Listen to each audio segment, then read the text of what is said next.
If Islam already gave women rights, why are Muslim girls still calling themselves feminists? Because they've confused justice with ideology, and no one told them the difference. Let's start here. Historically, feminism was about securing basic rights, voting, education, safety. It stood against real abuse and inequality, and Islam supports that. But that's not what feminism is today. What is it now? A spectrum, and that's where the confusion begins. Yes, some feminists still fight for justice, but many now push ideas that directly contradict Islam. Men are the enemy, gender roles are oppressive, hijab is called slavery, sexual freedom is praised, marriage and motherhood are treated like traps, and modesty is mocked as weakness. But didn't Islam uplift women too? It did. 14 centuries ago, when the world buried daughters alive, Islam gave women inheritance, education, the right to own wealth, the right to refuse marriage, and the status of spiritual equality. The most noble of you is the most righteous. I will not let the deeds of any doer, male or female, go to waste.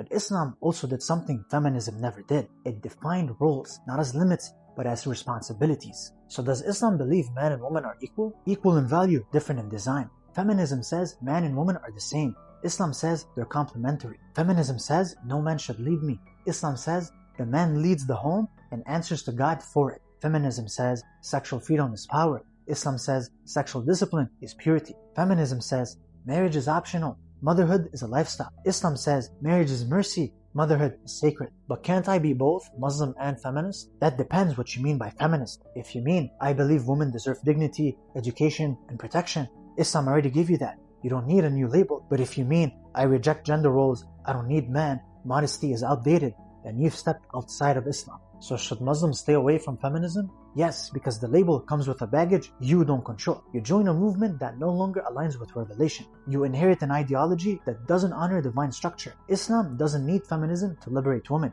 It already did. So how do we protect women without joining feminism? By being fully Muslim. Not selectively, but completely. By standing for justice without rejecting the roles Allah gave us. You don't need to become a feminist to defend women. You need to become a believer who understands that truth doesn't need rebranding, it needs protecting.